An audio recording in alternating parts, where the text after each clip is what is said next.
most of you are already likely familiar with Tom Valone's work. He has been at the leading edge of innovations in zero-point energy and propulsion technologies for decades now.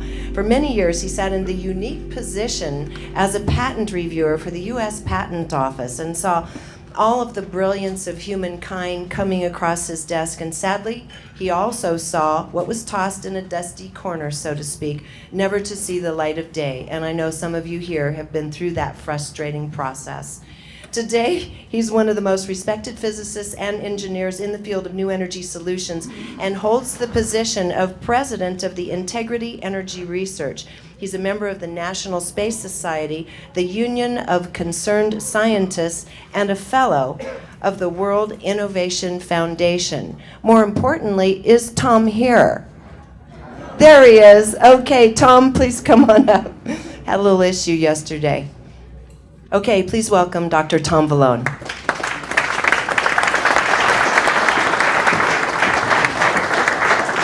Thank you. You're Regina, right? Yes. Oh, good to see you again. Yeah, things went well. It's been years since I've been. It has. Good to see you again.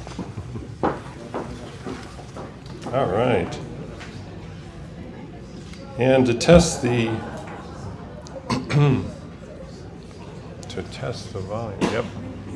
Okay, we're testing the sound right now and also riling up the crowd. This is our theme song, if it's going to start. Did I hit it?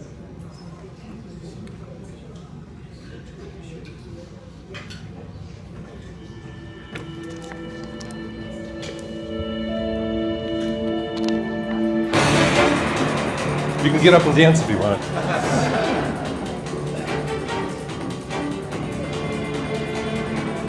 It's only 1 minute. Anyways. I don't know if that was loud enough. That's better.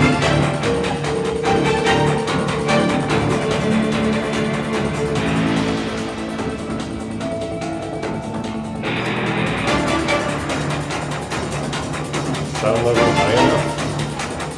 We're going to have movies, we're going to have audio, and lots more entertainment. It's a multimedia presentation. And of course, they're still adjusting my microphone, too.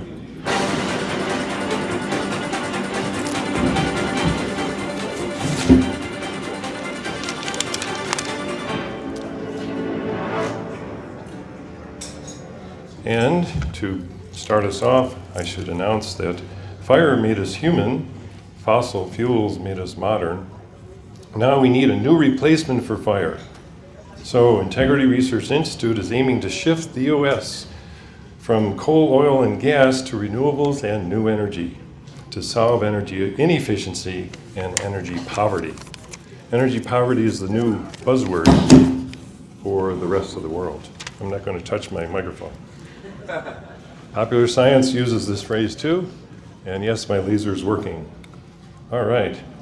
Well, the future energy goals of our institute are threesome. To expand new energy discoveries, to develop new modes of propulsion and transportation instead of burning things, and also to get into electromedicine and bioenergy. And these are the 3 different websites that you can go to. They all lead to various interesting technologies that we've been advocating or developing. We were the actually first institute organization ever in the world to have a zero-point energy panel of experts. In fact, at least one of those experts are here today. So it's interesting to pioneer new areas, including fusion. We had a fusion panel at this conference on future energy, number 5. And it's interesting to present all of our publications. This is my wife, who's the executive director of our institute. And the interesting suppression that I've experienced as well was back in 1999, where the first conference on future energy was held, supposed to be held at the State Department, the United States State Department, government office. Well, I knew a person at the Secretary's Open Forum, and so for a year we planned the conference, and then got to about a month before the conference, and all of a sudden Bob Park, Dr. Bob Park, professor, University of Maryland, who also has a wonderful website and email service called What's New, decided to lambaste and insult and degrade and denigrate our conference because, oh my goodness, we had one cold fusion speaker. That's a no-no. It was a big no-no 10 years ago. In fact, the whole conference got called a cold fusion conference. And so he hammered us every week. I was, and still am, working at the patent office, got my job back 6 years later. But the interesting thing was they were embarrassed. The government's embarrassed, the patent office embarrassed, so I got fired. And we had to move to a hotel. The interesting thing is all the media got us. You know, Nature, Science and Government, they were all on our backs. And that helped get me fired even quicker.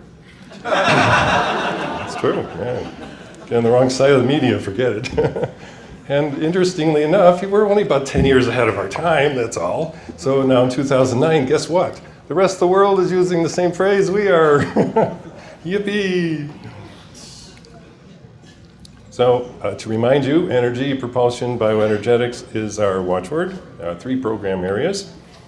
And these are some of our projects. And I'm going to go through them kind of quickly. Some of them may not be covered, but most of them will be. And also the website URLs are also listed at the bottom there. We decided to follow the Google format. And my wife was nice enough to spend hours preparing this slide in case you were ever going to ask me, well, how much do they cost and how close are they to finish being developed? Here's your answer. 100%'s over here. These are already done and ready to go. And the cost is sort of on the level on the y-axis. And then, of course, the more speculative stuff is over here, taking a little bit longer and less actual development that's been accomplished. So I'm kind of pleased to see this visual representation with nice little cartoonish icons that remind you how interesting all of them are. And does Athena, goddess of wisdom and light, daughter of Zeus, goddess of lightning, have anything to do with bioelectromagnetics? Why, of course. Bioenergetics program has been one of ours for over 10 years. And this is the book that contains all of the information. I've given separate lectures just on this topic. The 2 main important things I'd like to share with you is that, number 1, the transmembrane potential is something that you'll learn about in a couple seconds, and also the idea that electrons are antioxidants. This is revolutionary. I only know one other PhD in the world that's actually discovered this and broadcast it and has it in his book, Dr. Oshman. The important thing is that free radicals steal electrons in your body, and they cause chain reactions. Anybody shower without a shower filter? Uh-oh. Each chlorine Cl2 dissociates at body temperature, and they're free radicals, Cl-. They replicate about 10,000 times. Any organic textbook will tell you. And it's very damaging. So it's nice to have electrons on hand to quench those free radicals, stop the aging process, stop the damage. And in case you have any disease, dis-ease, free radicals are already present right at those spots. And antioxidants, of course, stop the free radicals with electrons. Notice the oxidative damage causing aging in various articles. Now, as far as your cell membrane is concerned, the membrane around every cell in your body, guess what? It can handle up to 10 million volts per meter or 100,000 volts per centimeter. And that's its standard storage voltage. You know, it's like if you had a storage battery, well, your body likes to store that kind of voltage. And it's pretty intense. It's hard to imagine 10 million volts across 1 meter. Most insulations we know today can't handle that, but your cell membrane does.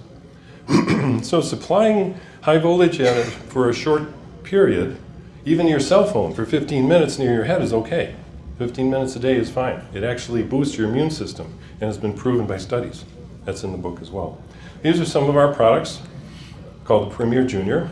And in case you didn't know what Premier stands for, Photonic Rejuvenation Energizing Machine and Immunizing Electrification Radiator. I thought it was a cool acronym. It took me a long time to come up with that one.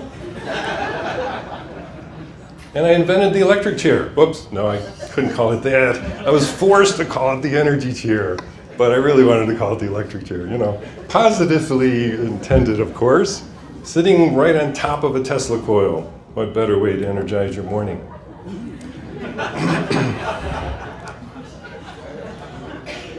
And we also have invented the bone knitting osteopad.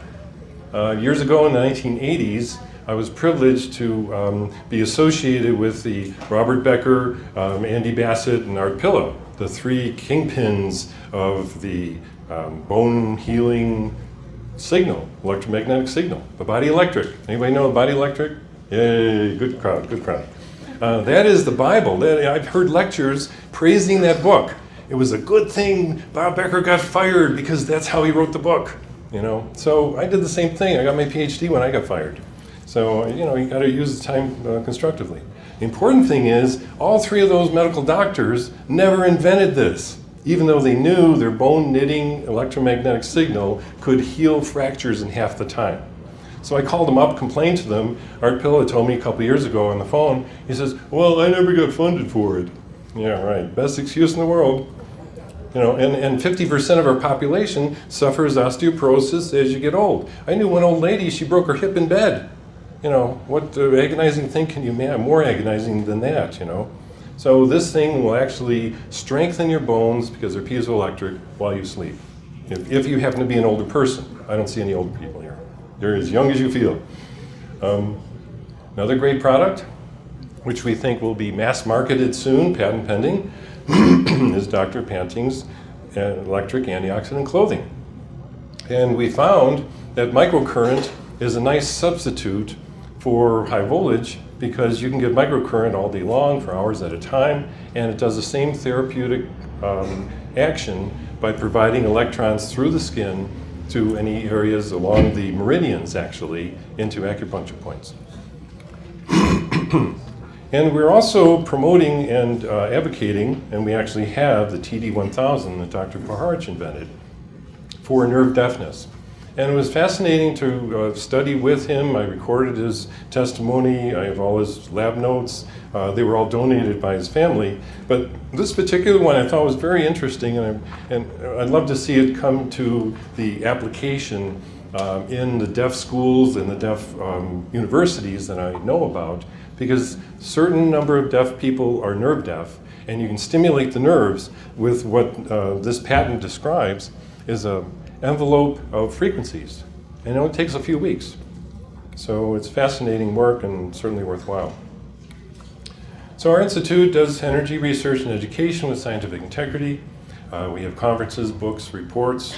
We've had maybe over almost 10 conferences now. We do the e-news every month, by the way. You can go to our website and subscribe for free to our Future Energy e-news. I've been doing it 10 years now, every month. And I try to include at least 5 or 6 stories that I think are the best cutting-edge energy stories you want to learn about. Advocacy for the common good, nonprofit, charitable organization. We accept donations and give you a tax-deductible letter. And I was on CNN talking about this stuff too. And here's a little movie clip to give you a biased viewpoint. You understand. The world can't just quit on oil and nuclear power or cold turkey. You'll dismantle our entire economy overnight. You're right, Lee. And why free energy? Well, free is just another word for socialist. Isn't that interesting? It's the Watchmen movie. It was a graphic novel turned into a movie. But it's one of several, maybe half a dozen movies that mention free energy. Chain Reaction was another one. There was a series of them. And I always find the perspective they have is always negative. In this country, we decided to go with the capitalist approach. And guess what? That leads to 2/3 of U.S. energy, electricity being wasted. You know, it's a slight compromise for making money. That's an important part of the capitalist approach. But this graph is very amazing. It was prepared by the U.S. Energy Association, which I actually was a member of for a while in the Washington, D.C. area. And it tells you every place the energy goes from generation to delivery. And we only get 3 trillion kilowatt hours actually delivered to the homes and businesses. And here's another, I'm going to try this and I think it'll work. This is a 2-minute Shell Oil viewpoint on future energy. I'm telling you, future energy is coming everywhere. It's really interesting. Okay, now I'm going to try this, and it worked several times when I did it. I have my own little internet jetpack, and it should flip over in 2 seconds. Now, the good part about this, 1 million new people per week is bad news, of course. That's what our population growth right now is. And what she's going to tell you in a second is what Shell's doing all about it. Now, I think it should flip over to the internet shortly. My computer is responding, I'm sure.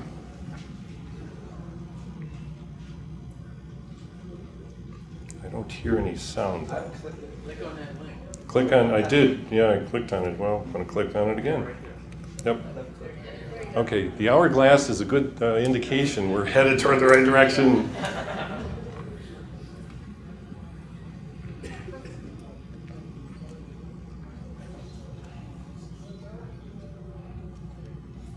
Maybe it's underneath and it's like a pop. Fast forward to 2050. The world's population has grown to 9 billion. Okay, I'm going to stop her for a second and slide this over. Oh, nobody's looking. Yeah. This is called sleight of computer instead of sleight of hand. All right. Okay, now Shell Oil's got the solution. They're real good about solutions. That's Here we 2 go. billion more people added to the planet over the last 40 years. In addition, millions of people are enjoying a better standard of living, so energy demand has shot up, doubling our current rate. At the same time, scientists believe that CO2 emissions will need to be halved to avoid serious climate change. What's shaping that future? Millions of people across the developing world are improving their quality of life. They're buying their first fridge, computer, or car. If we all continue to use energy the way we do today, energy demand by 2050 could rise by even more, perhaps as much as 3 times the current rate. Shell scenario planners think a big gap between energy supply and demand could emerge. That gap will have to be closed, either by demand being forced down, or supply being ramped up, or some mix of both. But just how that will happen is uncertain. So, the world will face a zone of uncertainty. We will have to draw on many different sources of energy to meet our needs. By 2050, a third of the global energy mix could come from renewables. Fossil fuels and nuclear power are likely to make up the rest. The future will also call for greater energy efficiency and more lower CO2 options. How is Shell responding? Yeah, how is Shell responding? The challenge is a big one, which the world will have to tackle together. At Shell, we're working with partners to deliver more energy, investing heavily over the next few years to develop new sources of oil and gas. Oh yeah, that's Producing it. more natural gas, which Amazing. What a represents cleaner solution. energy, as it No emits carbon up to dioxide, 70% less carbon dioxide than coal in power plants. Compared to coal, We are that's developing it. smarter energy through products and services that help our customers get the most out of the energy they use, boosting efficiency and cutting their CO2 emissions. Yeah, how are they going to do that? Innovation We don't from talk Shell, about this stuff. helping meet the world's growing energy needs in a responsible way. Very responsible. And that's the best you're going to get from all the oil companies, I'll tell you. It's amazing. I've been to some of their meetings too. It's really scandalous. So, yeah. In fact, I had a, what was it, Shell, British Dutch Shell CEO in Houston. I was invited, private meeting, panel discussion. Right next to him was Vinod Khalsa. Vinod Khalsa is an amazing entrepreneur, and he can bring a product to market and replace the previous product within 5 years. That was his bragging point. He's sitting right next to the CEO. So of course I asked my embarrassing question at the end. Is your company prepared for the time when your product will be obsolete? You know, electric cars are coming, buddy. You know, and he says, "Oh no, our studies say that till 2050 we're going to still be burning gasoline." So you know, and he's sitting there like this. You know, you can't talk to those guys. And you see from this approach, there's a little bit of bias. we know we got to reduce carbon dioxide by half, but I don't think anybody's going to believe you that natural gas, oil, and hopefully no coal will do it. Now here's Rocky Mountain Institute solution. This is a very nice presentation, by the way. It's actually on our website when the launch occurred. It was at National Geographic. And their big solution is, and this is my question mark, I added this little annotation with a question mark, energy savings is going to get us to that 3 times extra energy? I'm not sure. Everybody's got to cut 2/3 out of their energy use. Okay, good. Now we're headed toward the future. And unfortunately, even talking to Al Gore about it, hey, he's got the same opinion. We got problems. So let's take a look at the 500,000 year, 400,000 year climate history of the Earth. I have to give great credit to Jim Hansen, who I know and have met, talked to. And this is the series of correlations and tracking that the sea level, temperature, and CO2 have gone for the past 500,000 years. Notice this peak, the highest point of all three as they track. Gee, what's this way up here? Let's get a close-up of that. Oh, by the way, my goodness, this couldn't be the 400 parts per million of carbon dioxide that we now are producing on the planet today. We've passed the 400 parts per million threshold. Well, unfortunately, 290 is the highest the Earth has ever seen, and temperature and sea level track very nicely. So I wonder what's going to happen here at 400. Well, you can actually do the math because all of these are graded. I added the key, annotated this, published this in 2006 when it came out in Technology Review. And the interesting, disturbing news is that when you start counting the little grades here, you get 7 degrees F and 4 degrees C that we're already indebted for. Folks, if we stay at 400 parts per million, we're going to see the 7-degree increase worldwide. There's no way about it unless we bring down the carbon dioxide level. I don't even want to talk about sea level. Forget it. It's too scary. Well, it only took 3 years until the rest of the world climate committees started predicting the same thing. That's what's so much fun about being ahead of your time. Well, is this a Promethean problem where we're stealing fire that really belongs to the gods and now we're going to need a Herculean effort to solve the problem? Yeah, I think so. Quantify this? Are things getting worse, or does it just seem that way? Well, there is, in the last decade, we don't have the figures for this one yet. In the last decade, insurance payments for natural disasters were 3 times what they had been in any previous decade. And I think it's just a function of climate change. There's going to be more extreme weather events. Now, on the earthquakes, we had one in Chile and one here, and then there was one in Pakistan shortly after the tsunami over there. That's largely a function of the way the tectonic plates move in the crust of the earth. And the Caribbean is a big earthquake zone. And it erupts every couple of 100 years. You have a few.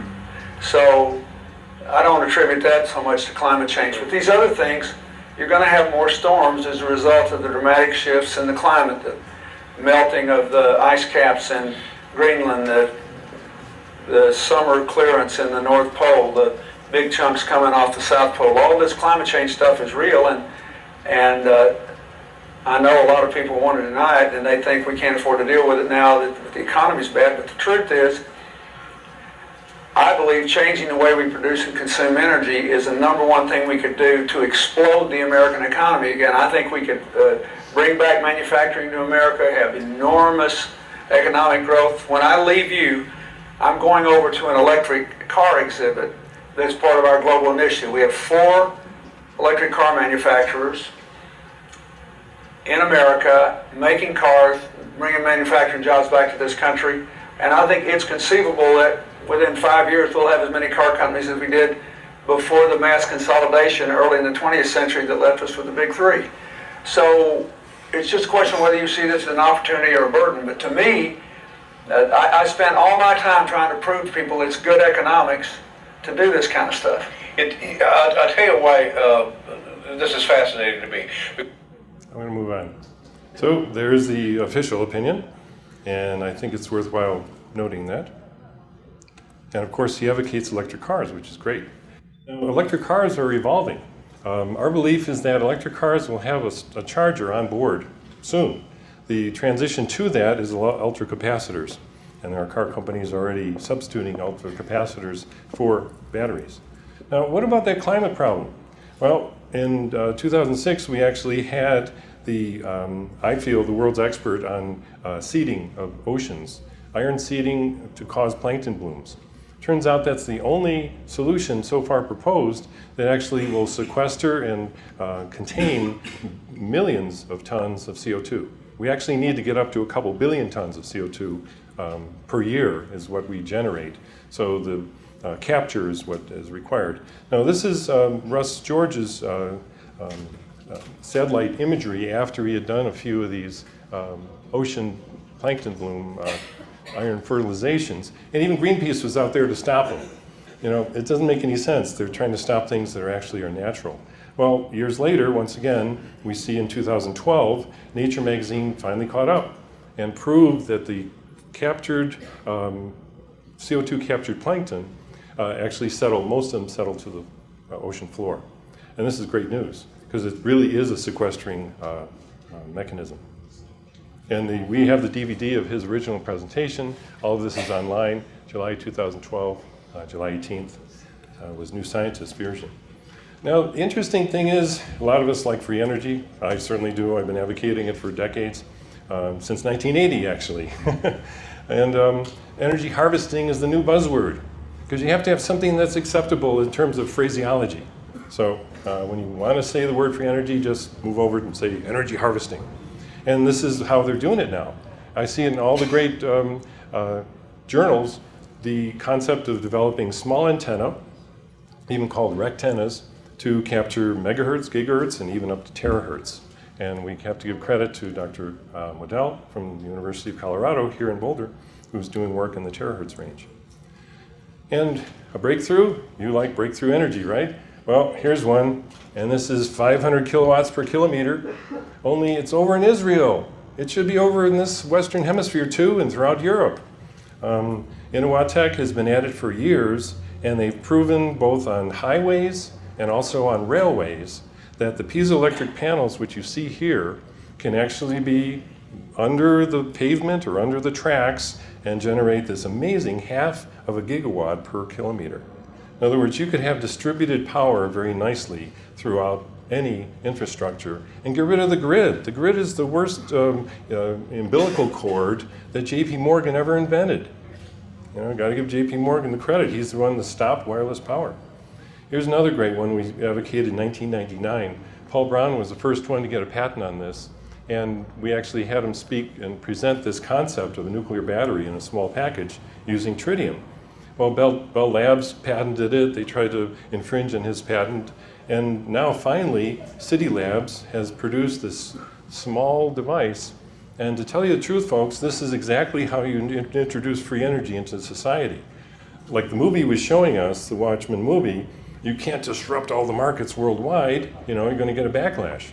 Well, you start small, get that little small part out there, nobody will notice. And certainly hardly anybody noticed this introduction. But this is a 25 to 40-year battery. That's pretty hot. Here's another little quickie that I think is a breakthrough as well. These actuators can exchange moisture with the environment, expanding when they absorb water and contracting when they expel it. In this video, you can see 2 different sizes of actuators swelling and toppling across a flat, wet surface. And in this video, you can see one of the actuators responding to moisture. The mechanical energy it produces is converted to electrical energy and stored in a small capacitor off-screen. There's the wire. Eventually, the stored electrical energy may be used to power very small electronic devices. I showed this video at the United Nations and nobody understood it. They couldn't figure out why is this thing moving around and what does it have to do with energy. Anybody understand what they just told you, MIT? No. Okay, yeah, I figured, because to tell you the truth, folks, this is a true breakthrough. This is a true free energy generator. Nobody in the world ever thought that a wet surface could be a source of energy, electrical energy. I mean, this is fabulous. And I was so happy to put it in the e-news, let the world know. We got thousands of people on the e-news list. But the fascinating part is, you know, as I said, you start out small. This powers small devices because they only have a small piezo. but the polymer is what's doing the work. In other words, they're showing the polymer bending back and forth. Well, what it's doing is it gets wet, it bends. Gets dry, it stretches out. Gets wet, bends, and so forth. So it's doing the oscillating automatically based on the wetness. And who would think that, and they call it now moisture gradient. Isn't that fun? It's like all of a sudden it's scientific. Duh, where does the energy come from? That's what I want to know. Well, it's the evaporation of the water and, the polymers. Anyways, without going into the physics of it, these smart guys put a little piezo panel and they got energy, electricity out of it. So watch out for lots of new sources of energy.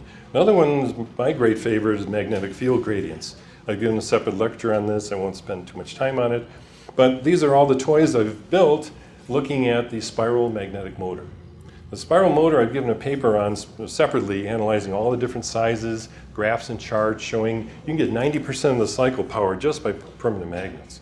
And this is very promising. In fact, there's a University of Tokyo professor who wants to work with me for the final little transition. And I was going to show another video, but time constraints. So the important thing is we're now moving to the double track called V-track. And this is, I think, the most promising. You can see, on YouTube, you can't believe everything in YouTube. You always see these perpetual motion machines working. And of course, I built exactly what you see here. And it doesn't quite work as it's designed because it's mechanical. So the important thing is there's lots of transducers and actuators that we can add to make the transition effective without external energy. And why is this going to work? Well, because zero-point energy is involved in producing every spinning electron, and the spinning electrons line up to produce magnetic fields. So, why not start using them? And of course, zero-point energy has been around for quite a while. Well, luckily, Dr. Modell has patented another approach to harnessing zero-point energy, and he did so through the concept of a Casimir cavity. And a Casimir cavity, of course, is micron size, and it produces a limitation of frequencies. And of course, all the frequencies are on the outside, producing a little bit of force. Well, we sponsored in 2012 the presentation that he did on extracting zero-point energy as he forces noble gases through the cavities. I almost thought it's similar to the PAP engine, and I was pleased to study this invention as well as talk to Garrett Modell. So pumping gas through Casimir cavities has now been proposed as a quantum vacuum extraction modality. And the conclusion they make in the patent is we are effectively extracting energy locally and replenishing it globally. Imagine extracting thimblefuls of water from the ocean's being depleted, but no practical consequences. And that's the way to view the quantum vacuum, really, as a plenum that you can tap into. And it really is still a physicist's dilemma. Well, the other idea of tapping the quantum vacuum, but also the thermal sea, thermal energy is all around us, ambient energy, is with these tiny little rectennas and diode arrays. So I worked on that as well. Our lab has actually tested some and produced nanoamps of current. And my proposal is to get into the diode energy array, which is also a very promising concept, following along with the rectenna idea. Well, this is for Dr. Garrett's benefit. We talked about some other modes of zero-point energy extraction, and the law of thermodynamics always comes up, So this is my favorite citation. It's from Science, volume 299, 2003. And what's interesting and very baffling is that work can be extracted from a single heat bath. In other words, the output and the input are the same temperature. Hello, this is impossible, right? No.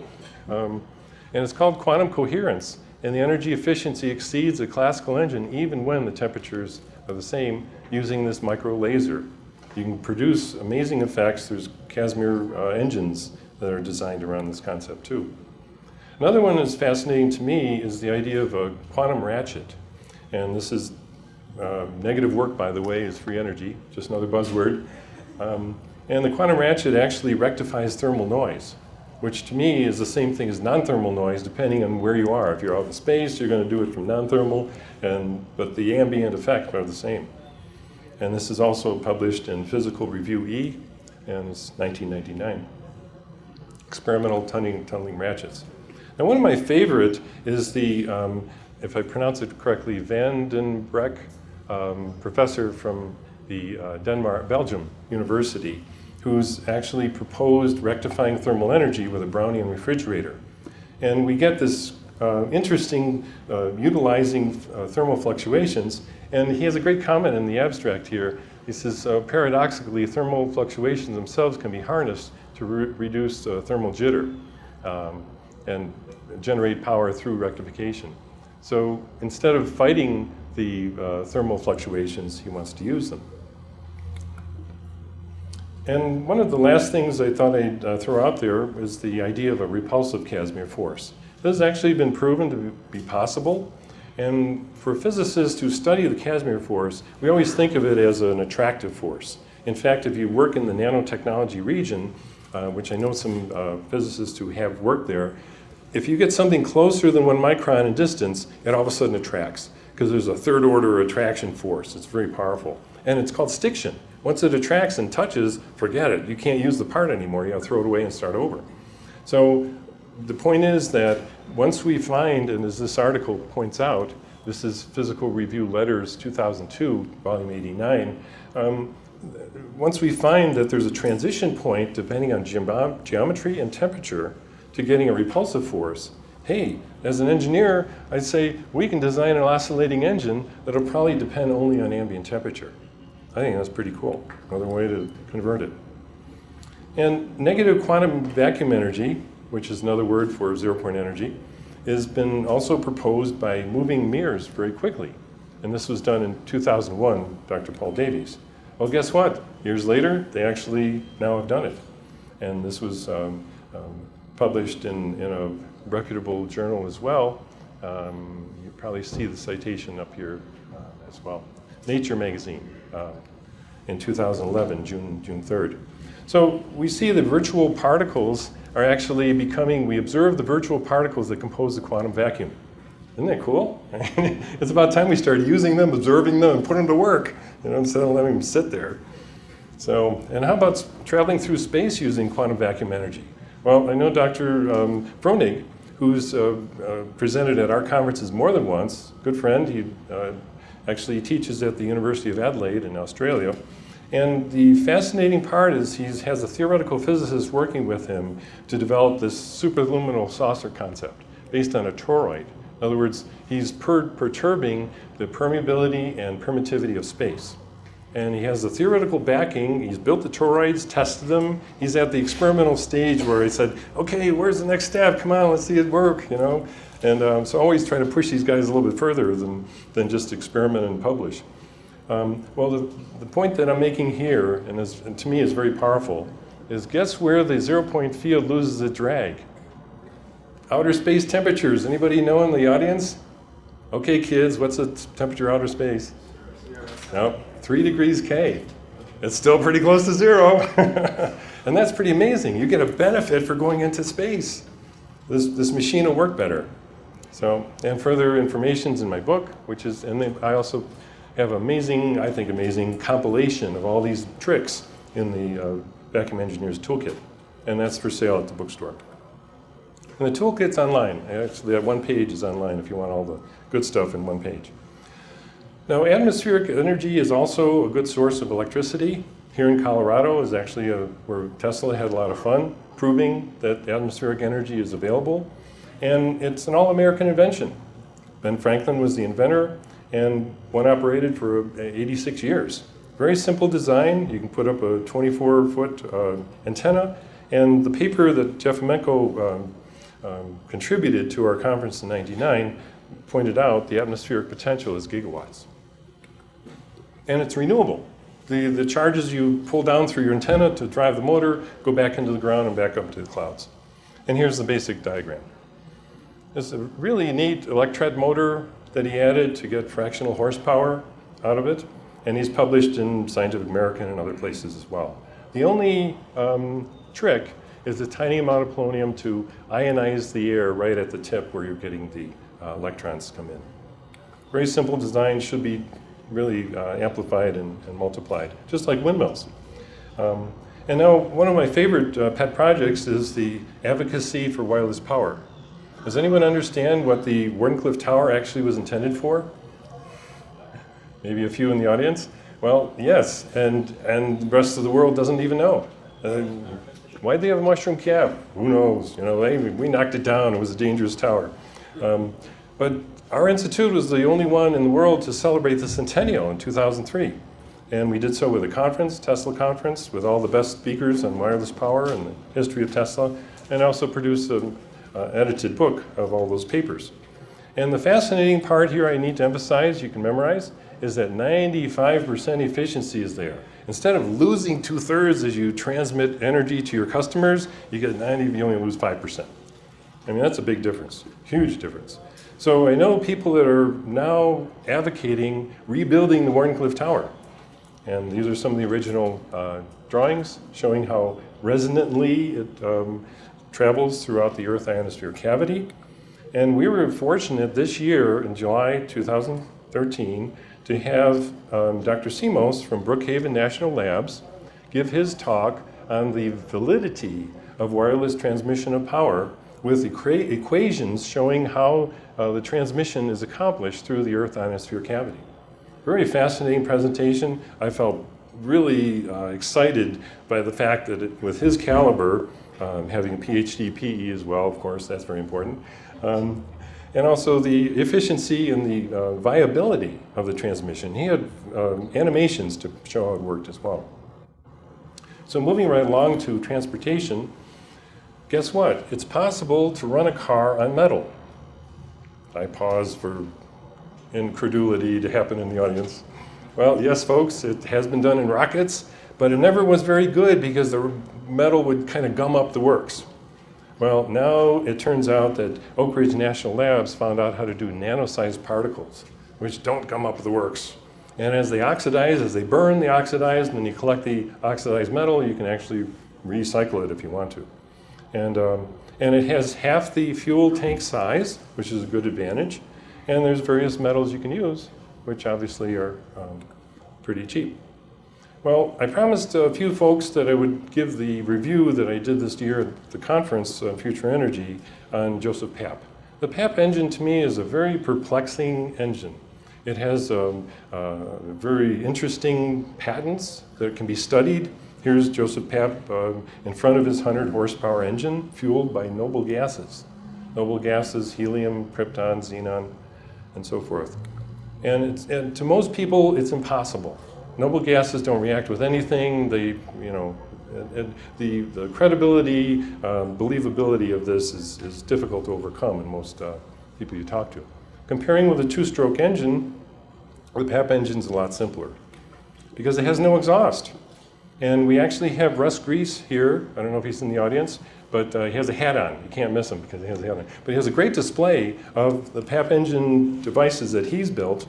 And there it is. This is actually on display at this conference, right around the corner.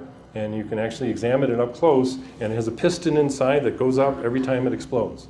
I mean, just imagine, and there's 2 videos online that show the 40,000 volt spark firing into a little chamber of noble gases that also need to be ionized through a thoriated electrode, but it's a positive feedback circuit.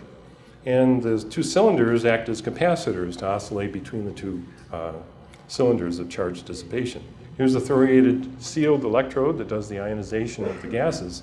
And so the noble gases are getting ionized, and they also are described as a plasma expansion. And specially designed pistons are necessary as well. Here's the secret, the mixture that Russ Grease has published online, helium, neon, argon, krypton, and xenon in the right ratio. And this is fascinating to me to watch these videos and see the person pushing the button, see the piston go up, no exhaust, goes back down, push the button, goes up, goes back down. I'm thinking, where's the next step of 8-cylinder motors? Come on, you know. we don't need just one. This thing actually works.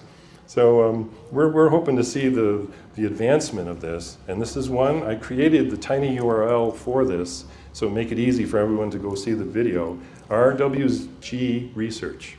If you just remember RWG Research, the preface, the first part is all the same. Preview tinyurl.com. And you can see this thing firing. Also, I have to give credit to Bob Rohner. Bob Rohner is the last living person who worked with Joseph Papp. He actually has an example or an actual Papp engine as well. And he's designed his own. I stopped the video right when this thing was firing. And once again, the same idea is he keeps firing it again and again and again. And then the tiny URL for this is Rohner-Roberts. So how about ocean Poseidon energy?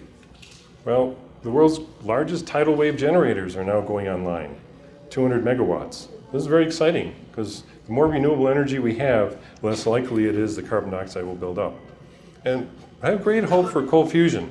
Obviously, I've advocated it. We've even had one cold fusion LENR, we called it LENREW, LENREW, an educational workshop. But the point is that it's a slow development because there's so many unknowns to the cold fusion community. And the process itself hasn't been designed through the help of nanotechnology community, which could have been really simulating it very nicely. Keanu Reeves, chain reaction, this should be on your DVD list because the interesting confrontation between the inventor with free energy and Morgan Freeman, the banker, he says, hey, free energy, noble concept, but what about the economic impact? And then you hear his, negative reactions. Well, Apollo, the sun god, has something to say about this too. And of course, we have an interest in joining the Power Africa project because, hey, there's energy poverty throughout the world. Look at the night side picture. Most of Africa has no night lights. And South America, the same thing. So our proposal for doing this is very simple. The Time Magazine article, which described Power Africa, 20 million homes or more without any lighting inside their homes in Africa, basically showed kids trying to read their school books with a flashlight. So I said, this has got to stop. So our concept is a small LED panel, solar energy panel, and 3 NiCad batteries. Put them in a little module, they leave it outside all day, or even a wire that goes to the roof, and basically they'll have indoor lighting at night. And it should last 6 or 8 hours of lighting. And our concept, since I was at this Youth Nexus Youth Forum, Youth Summit at the United Nations this year, you see amazing one-man operations that do incredible things throughout the world. So I think our institute also can get donated funds and donated products to make this possible. And of course, Nikola Tesla told us, hey, there's energy throughout space, and time is only the variable in when this energy will be used to power our machinery through any place in the universe. And what about the propulsion? Well, I've talked about it on various TV shows. And the nice thing is that inertial propulsion is another very fascinating area of study, which has been denigrated, suppressed, and ridiculed. 100 patents in our inertial propulsion patent collection has been sold for about 10 years. And the fascinating thing was every PhD has dismissed this as unworkable. However, this past year, actually in 2012, Mike Gamble finally came forward with a few photographs from Boeing, where he works, and he said he finally got permission to tell the world, hey, guess what? We've been using inertial propulsion for years on our satellites. You know why? Because they don't need to, as you see in just even the latest movie, Gravity movie, little Jetson gas propellers, and you run out of gas and you can't propel and you're lost in space. And that was happening too much to the satellites. So what I found disturbing, though, is the inventors like Kidd who actually produced the scissoring gyros, which is the phrase he used, and I knew exactly what he was talking about, to rectify centrifugal force, have already been patented, but no inventors benefited from this invention. Okay, moving on to inertia. Gee, is it possible that fast acceleration has ever been recorded on film through a circular craft? Who knows why it's circular? Well, I can talk to you about that in another presentation. But keep a close eye on, whoops, there it goes. How is that possible? Oh my goodness. Well, it turns out that we've also recorded photographs. I know the photographer here, right angle turn of a triangular craft, 2 a.m. outside Seward Air Force Base in New York State. and the craft was moving from the top, open shutter, 35 millimeter on tripod, and all of a sudden it makes a right angle turn. And then it keeps going, and its little red and green lights blink as if it's a conventional craft. Well, the centrifugal forces there, the inertial forces would have probably flattened all the occupants as well. But this is what we're talking about that proves inertial shielding is real. It's actually possible. And the benefits, of course, are F equals ma. Reduce m, a can be very high for the same amount of force. And of course, this has nothing to do with gravity. This is inertial mass, which has always been a conundrum. Inertial mass is only related to distant stars through the Mach principle. Well, luckily, Bernard Hayes and his cohorts, Puthoff and Rueda, proved that it's a zero-point energy effect. And the conclusion is it's really a Lorentz force. As you move through the matrix of electromagnetic charges, which is really what the quantum vacuum is, you're interacting if you accelerate, either forward or you make your turn. And then your body moves the opposite direction. Well, if you shield the body, shield the craft, this will not happen. And we have specific ideas and also very confirmed concepts as well. Well, the last area that I'd like to just briefly cover is the hope that Townsend Brown will be honored in a documentary. Because his life was taking these very anomalous ideas, building the craft, testing them, and showing they can actually achieve propulsion. And the combination of inertial shielding and this electrokinetic or electrogravitic propulsion is very powerful. And of course, it doesn't burn fuel. That's the benefit as well. Well, the conclusion of my second volume, which is available at the bookstore, is that the work of Mark McCandlish, who testified at the Disclosure Project in 2001, actually drew this from the eyewitness testimony showing pulsed capacitors that are working with a distributor cap in a three-pronged rotating fashion using pulsed electrokinetics. And I've had lots of experience with pulsed electrokinetics. It's very fascinating, and it does produce force. Well, I wasn't sure if it would really work until I saw Jeff Amenkel's electrokinetic equation, which is in his book, Causality, Electromagnetic Induction, and Gravitation. And this shows that if you have a pulsed current, the shorter the time that you pulse the current, the more force you're going to get. And of course, there are various anecdotes, and this is how I originally got started in 1980, studying the very anomalous craft that were reported from the sunburst community, going out there, finding out Bruce De Palma was building a homopolar generator. I decided to do it for my master's project in physics. I even got a professor to approve it. So it's kind of fun to follow your dream and then write a book about it. And of course, this book is available along with many others. And we invite you to join our conversation at futureenergy.org. And of course, Future Energy can do our work without working our undoing. Thank you very much.